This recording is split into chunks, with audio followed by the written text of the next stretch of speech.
Hi everyone, today we're going to talk about why fixed indexed annuities are riskier without the fiduciary rule. The fiduciary rule is gone and fixed indexed annuity sales are up. Sales of complex annuity products have soared, possibly because a federal regulation designed to protect consumers from unscrupulous sales practice was scrapped in June 2018.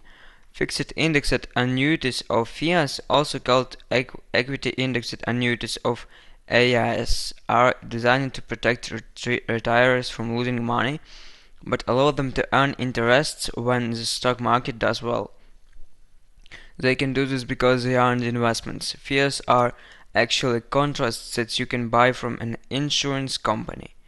The federal regulations that would have protected consumers from buying the product if it wasn't right to them was the Department of Labor's fiduciary rule. A fiduciary is someone who is required to act in another person's best financial interests. If the fiduciary rule applied in the case of FIAs, the annuity of sale person would have had to act in, say, your mom's best interests when inviting her to a free steak dinner, where she could learn about these annuities and how they could help her in retirement. Without the rule, the annuity salesperson can act in his or her own best interests and sell your mom a fixed income annuity just to earn a commission and a vacation. The fee just has to be suitable for your mom. It only has to make sense given her financial circumstances and risk tolerance, even though it may not be the best investment for her particular situation. Correlation we see versus causation. It's notoriously difficult to untangle correlation and causation, but here is what we know about the relationship between the fiduciary rule and fixed indexed annuity sales volume. Sales of fixed indexed annuities peaked in the fourth quarter of 2015 with 16.1 billion sold, according to an Insured Retirement Institute press release using data from Bacon Research. The fiduciary rule was issued early in the second quarter of 2016. After a slow first quarter, FIA sales were again 16.1 billion from April through June of 2016.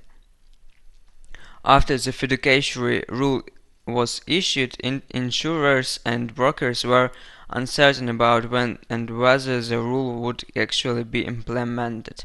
The uncertainty was exacerbated by the change in presidential administrations from 2016 to 2017, but the industry still started making changes to accommodate the rule. The fiduciary rule was unlimitedly killed on June 21, 2018. Fixed indexed annuity sales in billions. In 2015 it was 16.1. In 2016 quarter first it was 15.6, and due to 19.6 in 2018. In late October, the Wall Street Journal published an article noting that FIA sales were setting records, likely due to the fiduciary rule's demise. In the second quarter of 2018, FIA sales totalated 17.7 billion, a 23% increase over the same time in 2017 and a 21% increase over the first quarter of 2018. While other factors such as interest rates may have also impacted sales, the number supports the theory as posted in the journal. Indeed, it's more than a theory. The industry itself apparently believed the fiduciary rule hurt its sales. As 2K statement from ERI press release indicate. In a press release covering the 3Q 2017 results, the ERI started an uncertain regulatory environment continued to disrupt annuity sales in the third quarter. The ambiguity introduced into the marketplace by the partial implementation of the dual fiduciary rule has interrupted consumers' access to financial products that are critical to a financially secure retirement. Then, in its first quarter 2017 report published April 17, 2018, the IRL stated, with the dual fiduciary rule now vacated by the Fifth Circuit Court of Appeals, we expect sales to continue building on these increases in 2018 as transaction friction abates. The effect of interest rates on annuity sales. Interest rates may have also played a role in this recent spike in annuity sales. Rates started rising shortly before the fiduciary rule was issued. When interest rates go up, insurance companies can pay consumers more interest on annuities. Rising interest rates can improve the terms offered within the annuity contracts, helping to support a high guaranteed distribution rate or access to more upside potential form a fixed indexed annuity, said Wade Deepfow, professor of retirement income at the American College of Financial Services. Uh, as well, market volatility and recession fears can help to promote people into using annuities as a form of protection. As Pfau alludes, the stock market took investors on a ride in the first half of 2018, which could have also influenced annuity sales. But as the table above shows, the relationship between increasing interest rates and increasing fixed indexed annuity sales is weak. Risks of fixed indexed annuities.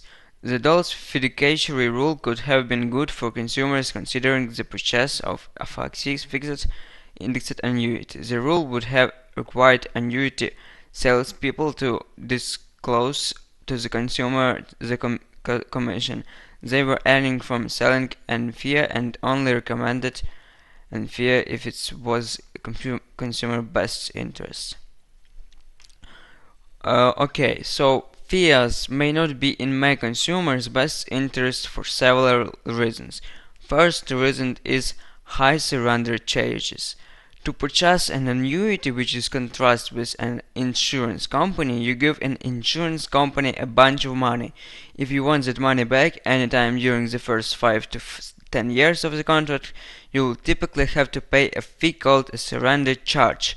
That fee may be 10% in the first year and it may decline by 1% per year thereafter. Okay, the second reason is complex terms. How do I earn interest on my annuity? How does the insurance company decide how much interest I earn? Can they use a different method this year than they did last year?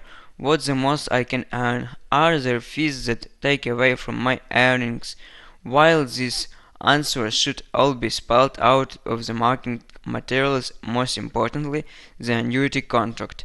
The terms may not be easy for the typical consumer to understand, and relying on the person selling each to you for answers is risky when that person doesn't have to put your interests first. The third reason is possibility of losing money. As discussed above, you can lose money from surrender charges if you take your money out early. The insurance company has to make up for its salespeople commissions somehow, and while you can lose money with NFIA because of poor stock market performance, a widely touted benefit of FIA is you can lose money because if the stock market has low, flat or negative returns for enough years, you won't come out ahead. Fixed income annuities have what's called a guaranteed minimum return, and these days it's usually at least 87.5% of the premium paid at 1 to 3% interest. Okay guys, it's all for now. See our next part in the next videos. Bye.